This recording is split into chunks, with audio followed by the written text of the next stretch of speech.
When should couples stop trying naturally, मतलब IVF के बारे में मैं जानना चाह रही हूँ कि कब आपको लगता है कि हाँ आपने अपनी तरफ से बहुत एफर्ट्स कर लिए, बट अब अगर यहाँ इस स्टेज तक आ गए हैं और अभी तक आप नेचुरली कंसीव नहीं कर पा रहे हैं, तो अब आपको टेस्ट और IVF की तरफ जाना चाहिए। कैसे पता चलता है वो? मैं ना ये पूरी चीज को यहाँ क्लैरिफाई करता हूँ, हाँ जी।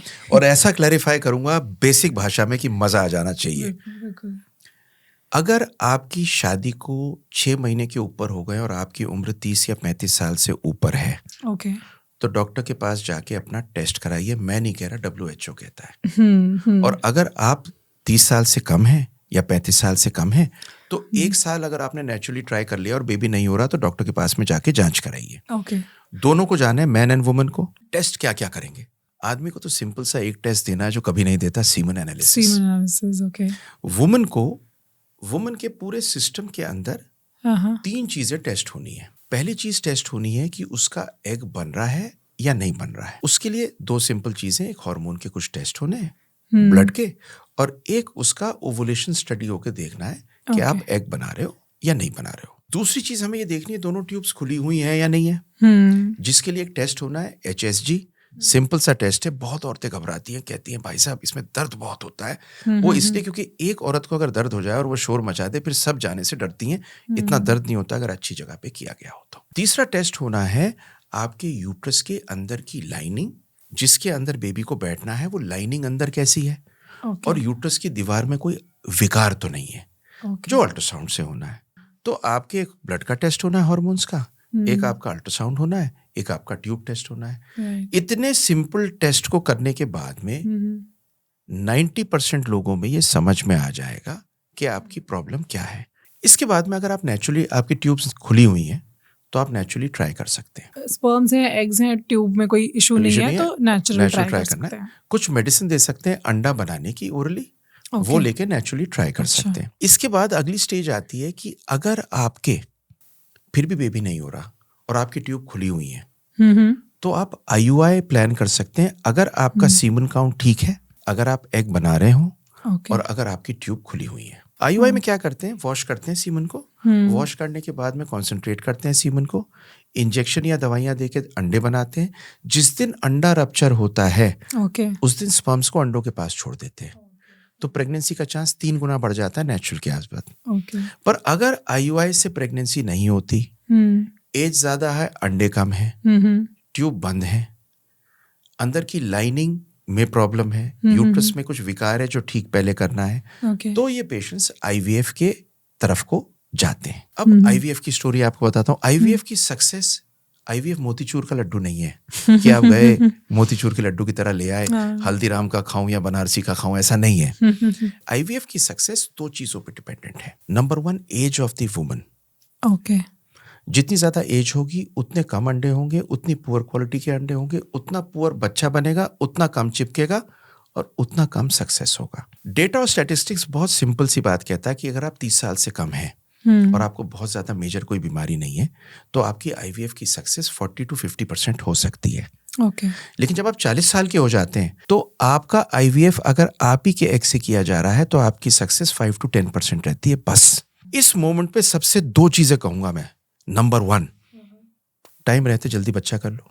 करियर के चक्कर में जितने पैसे कमाए हैं वो IVF में खर्चा ना करके अपने आप कर लेते। दूसरा, 6 महीने हुए हैं या साल भर हुआ है, फौरन ढूंढवा लो क्या प्रॉब्लम है, क्योंकि छोटी सी प्रॉब्लम इसको ठीक कर सकती थी। आपको एक ना छोटी सी स्टोरी, क्या ये एक हकीकत हमारे साथ गुजरी। तो there is this patient who came, she entered and said कि 34 साल उम्र थी, कभी पीरियड नहीं हुए थे। अच्छा, कभी पीरियड नहीं हुए थे। शी सेड मुझे बच्चा चाहिए। बहुत मोटी फाइल थी। समहाउ फेल्ट कि इसके जो ये प्रॉब्लम है, इसके लिए इसका कैरियोटाइपिंग कराते हैं। तो लिख के भेजा उसके नाम के साथ में फीमेल। तो वहां से फोन आया जो जेनेटिक लैब थी, उन्होंने फोन करके कहा कि आपने फीमेल लिख के भेजा, ये मेल का सैंपल है। तो हमने दोबारा सैंपल भेजा, दोबारा सैंपल मेल आया। तो जब हमने स्टडी किया तो हमने रियलाइज किया उसे एक प्रॉब्लम थी। वो एक्चुअली आदमी थी, माँ के पेट में जब थी तो जो डिफॉल्ट ऑर्गन्स बनते हैं, एक छोटा सा यूट्रस और एक वजाइना, वो तब्दील नहीं हुआ था मेल जेनिटेलिया में, तब्दील नहीं हुआ था मेल जेनिटेलिया में। तो शी वॉज ब्रॉट अप जब वो पैदा हुई वजाइना के साथ में, he was brought up as a female and got married because he had a vagina and never had periods. तो मुझे अब तक याद है, क्लिनिक में मैंने बुलवाया इसके हस्बैंड वाइफ को बुलवाया, साथ में एक और थे, तो मैंने कहा देखो अनुवांशिक रूप पे ये एक पुरुष है और आप इन्हें रखना साथ में और आप बच्चे को गोद ले लो। तो मेरी तरफ मुड़ के हस्बैंड 2 मिनट के लिए चुप रहा। चुप रह के 2 मिनट बाद पता है मुझसे क्या बोले? डॉक्टर साहब, ये आदमी हो या औरत, मैं इन्हें प्यार करता हूँ। माय गॉड, क्या आप मुझे इनसे एक बच्चा दे सकते हो? So we just got on to the job. It took about 5 months। Hormones दे के हमने यूट्रस को बड़ा किया, उसकी लाइनिंग बनी। She had periods for the first time in her life when we broke the endometrium by giving a hormone, and I told her अब मैं तुम्हें रेगुलर दवा देंगे, अब तुम्हारे पीरियड आते रहेंगे, तुम औरत हो गई हो, तुम जाओ। शी सेड नहीं बच्चा तो मैं लेके जाऊंगी। देन हमने पहला एक्सी उसका किया, अंडे बाहर से लिए, अंडे तो वो बना नहीं सकती थी, उसका यूट्रस डेवलप किया, हस्बैंड के स्पर्म लिए, बेबी बना के रखा, वो प्रेग्नेंट नहीं हुई। She came to me and I still remember, she said मेरे बच्चा तो नहीं हुआ, एंड मेरा जवाब मुझे आज तक याद है। मैंने कहा देखो मुझे नहीं पता तुम्हारे बेबी होगा भी या नहीं होगा। Second time we once again got into the whole story, and she became pregnant. She became pregnant, but the problem started there. It was a male body which does not make any hormones. Yeah, I wanted to ask that कि सिर्फ uterus is not the only thing which is required to make a baby. Yes, so we substituted every hormone which a woman needed to her. And you know the crazy thing which happened about the 4th month or 5th month, she developed red legs, hypertension, blood pressure. In fact, एक moment के लिए तो हमें लगा कि कहीं गलत तो नहीं किया. But finally, she gave birth to a boy and a girl. But you know, the beauty of the whole thing is, she taught me 2 things. Number 1, love is accepting. And love has no sex. It has no boundaries of who you are. Right. So from that day, I became very respectful towards any identity a human being took. Right. And the second important thing is, if she can have a baby, anybody can have a baby. That's the beauty about assisted reproductive technology. But the beauty is, you know what? It is supporting a natural process. It is just a support for a natural process. Exactly. मैं तभी कहता हूँ IVF motichoor का लड्डू नहीं है। आपके अंडे अलग होते हैं, आपकी डिजीज अलग होती है, आपका स्पर्म अलग होता है। But the truth remains, to be able to give a person their own baby is magical. If you have a baby, the baby becomes a pain in the neck. But if you don't have a baby is a pain in the heart. It's so beautiful about children. So when you pain ask, in neck is better than pain in heart. So this is what IVF is. And all respect to doctors like you who basically act as a catalyst and help these couples achieve. How old is IVF? Like, how old is this technology? So this is also very interesting. The first IVF baby in the world was born on 25th of July 1978. 1978. Okay. Louis Brown. Okay. She also has children now. Okay. She also has a baby. Okay. Now, the beauty about how they were born is the craziest story on earth. 2 crazy scientists, Steptoe and Edwards, decided that they would like to make life outside the body to give children to people who don't have children. Okay. Put this proposal in England. It was thought that probably the parliament and the church may stop it. How can a baby be born outside? They somehow agreed. Steptoe and Edwards took volunteers. They went on till the time finally Louis Brown's mother got pregnant. Oh, okay. So she's the one who got was the first baby. Yeah. Okay. And in 1978, the first baby was born. Okay. And where was it? This is England. England. Bourne Hall Clinic. Okay. But the beauty is, after that, they got this technology to everybody in the world, that today, even in a country like India, in a small city, people who don't have children can have children. And 1 million babies probably must have been born by now. This is the beauty of this technology. और आपको इसमें एक दूसरा and बताऊं, उसी time पे एक Indian scientist थे Subhash Mukhopadhyay. He had no big lab, Okay. he was an Indian with grit. He did everything to give the first test tube baby in India a year after that, or probably close to that, with not much support at all from anybody. That child is Kanupriya. Her name is Durga. Okay. But this man was ostracized by society, by the government, by everybody. He committed suicide because of that. Oh. So the first test tube baby in India was born very close to the first test tube baby in England. The name over there was Louis Brown. The name over Priya is Kanupriya Agrawal or Durga. They are celebrated. They got a Nobel Prize. And here he committed Subhash suicide. Mukhotay committed suicide. But still, at the end of it, everybody recognizes this. जब भी science का या किसी भी नए concept का इजाद होता है, लोगों के लिए उसे एक्सेप्ट करना बड़ा मुश्किल होता है, जबकि वो एक चीज शायद इस दुनिया को बदल दे। ये कहानी है पहले टेस्ट ट्यूब बेबी की। Such a beautiful, I would say, क्या ही इन्वेंशन थी, क्या इन्वेंशन थी। That is why I always say medicine is the most beautiful thing to be in, because you can be closest to what probably life was ever made.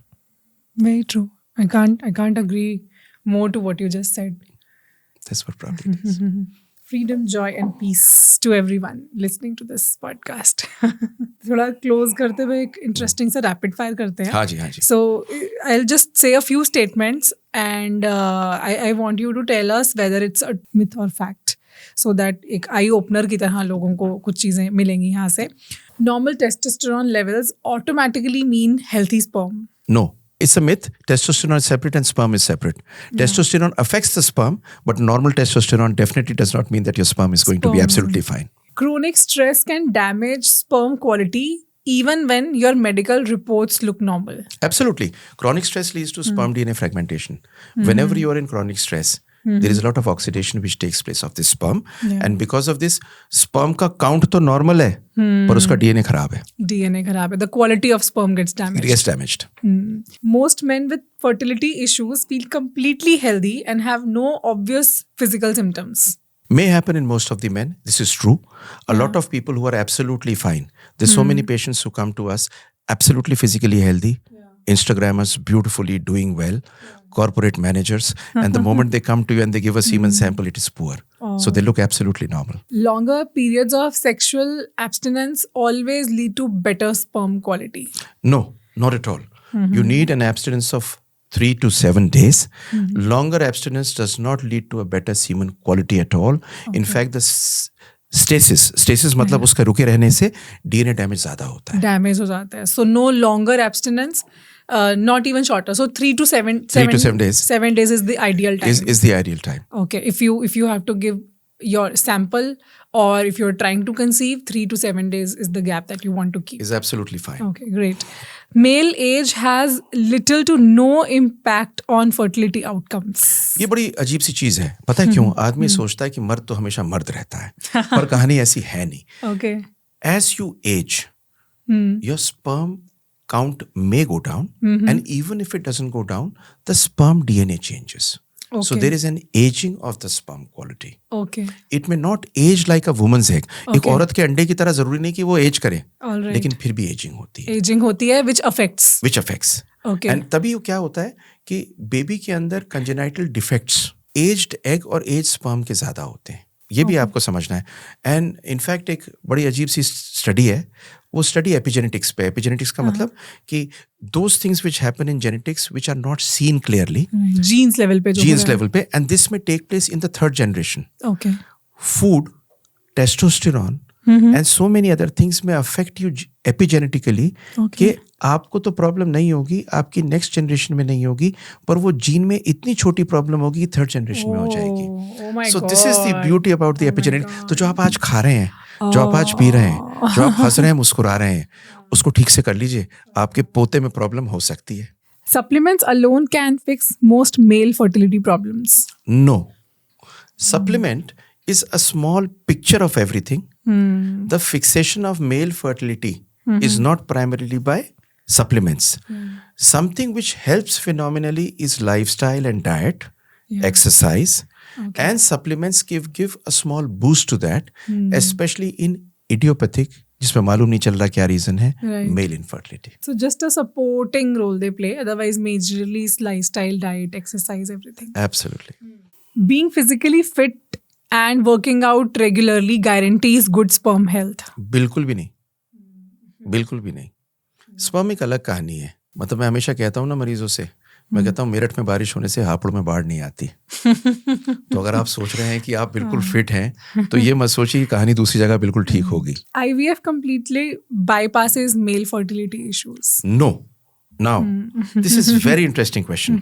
देखिए ऐसा होता है, mail fertility is absolutely different, female fertility is absolutely different. देखिए IVF की क्या problem है? IVF की problem ये है कि आपको एक पर्टिकुलर अमाउंट ऑफ स्पर्म्स चाहिए. आप एग में स्पर्म्स को मिक्स कर रहे हैं, मिक्स करने के बाद में एक्सपेक्ट कर रहे हैं उसकी फर्टिलाइजेशन अपने आप होगी. लेकिन अगर स्पर्म्स कम है तो फर्टिलाइजेशन नहीं होगी.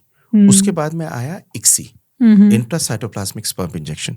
साइंटिस्ट ने ये सोचा कि मिलाने से नहीं जा रहा तो क्या करें, तो उन्होंने एक स्पर्म को उठा के और एग में प्रवेशित कराया.